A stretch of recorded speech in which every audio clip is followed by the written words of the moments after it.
सलाह किया जाता है कि बरुवाला आश्रम आने से पहले आप केवल दुख निवारण कराने के लिए उद्देश्य लेकर मत आना।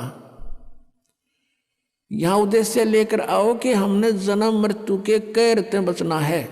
उसके साथ ये तो आपको फ्री ऑफ कॉस्ट रूंगे में दिए जाते हैं। रूंगे में ये जो संसारिक सुख हैं, आपके कष्ट निवारण है, तो रूंगे में दिए जाते हैं। ये हमारा बिजनेस नहीं है, यहाँ हमारा उद्देश्य नहीं है। अब जैसे पहले समय में गाँव में कोई ये सब्जी बेचने आया करते और कोई फल फ्रूट भी बेचने आते थे, तो वो कैसे सौदा करा करती थी हमारी दादी। उस समय ऐसे सौदे हुआ करते थे जैसे गेहूं का बेला भर लेगी और उसकी तराजू में डाल दिया, और वो उसको कणक के कोई 2 बार कोई 1.5 बार ऐसा उसके बदले में 2 बार जैसे सब्जी तोल दी गेहूं के बदले।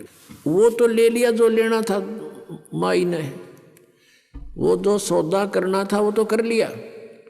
उस गेहूं के 1 बेले यानी 1 किलो के बदले में 2 किलो 2 बार तोल ली वह सब्जी, जो उसका रेट था वो ले लिया। फिर न्यों क्या करती, भाई रूंगा और दे। रूंगा मीन फ्री ऑफ कॉस्ट। वो फिर 1-2 और आलू घेर देती, नो कह ना भाई और दे, वो 1-2 और घेर देता। उसको रूंगा बोला करते, रूंगा। तो यहाँ कहने का भाव ये है कि जो असली सौदा है वो तो आपका जन्म और मृत्यु का दुख बटेगा यहाँ पर। और जो ये संसारी छोटे मोटे कष्ट आपके ऊपर हैं, कोई घाटे बाधे के दुख हैं, ये तो रूंगे में दिए जाएंगे यहाँ पर आपको, रूंगे में फ्री में। ये सौदा नहीं हमारा, ये तो आप डिमांड करते हो इसलिए ठा के दे दिए 2 आलू खा लो। तो ये जो आपके ऊपर जो कष्ट आए हैं, कोई प्रेत बाधा है या कोई किसी ने श्राप कर रखा है, कोई घायल गलवा रखी है, या कोई पाप कर्म प्रारब्ध का दंड है, ये तो रूंगे में काटेंगे कबीर भगवान। आपका असली रोग तो जो है जन्म और मृत्यु का है।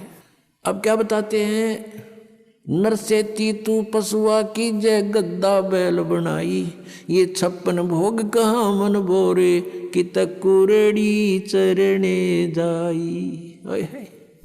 पुणात्माओं, हमने इस काल के इस झूठे सुख की भांग घनी पी रखी है, और आज यकीन ना होता कि हम गधे भी बनेंगे और हम कुत्ते गधे सुअर बनेंगे और वो आहार करेंगे जो आज वर्तमान में कुत्ते गधे कर रहे हैं।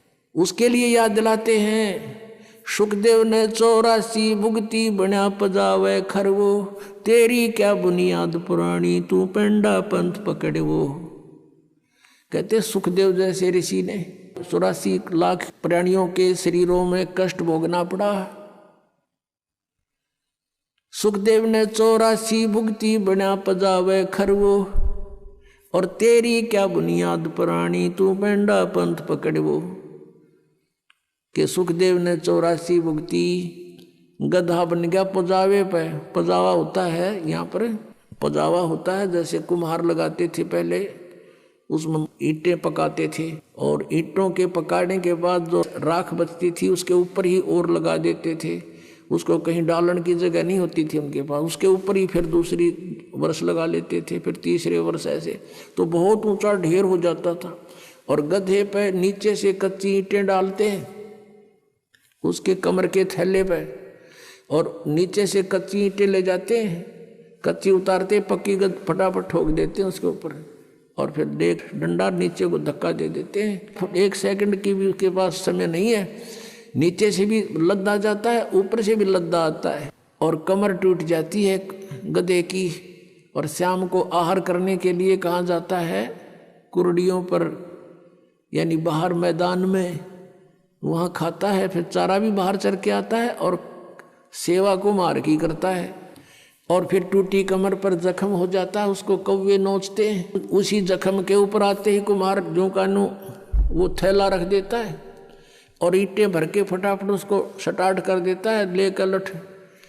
और फिर देखो पुण्यात्मा, अपना शरीर यहाँ कहीं से छुल जा, खाल थोड़ी सी किसी कारण से भी, और उसके ऊपर कपड़ा भी लग जाना, कपड़ा वैसे भी आंखों में पानी आता है, इतनी पीड़ा होती है। और आज अफलातून जब राजा बना हुआ था, भक्ति करी नहीं, सच साधना की नहीं, आज गधा बना हुआ है। कमर टूटी है, ऊपर थैला, और थैले के अंदर से कोरस सैंड यानी वो खोरा ईंटों का जो रेत वो जख्म पर गिरता आकर के, और ऊपर से ईंटों की रगड़ लगती है उसके, ऐसे चलते चलते, और उसकी आंखों में से पानी आता है, वो कुछ नहीं कर सकता, विवश है। अपनात्माओं, पहले तो हम भी ऐसे ही थे, अब परमात्मा की दया से आत्मा निर्मल हुई, ये बातें याद आती हैं तो भी शरीर कांप जाता है। और एक बार नहीं, असंख्यों बार, एक बार नहीं असंख्यों बार ये कष्ट उठाए हमने।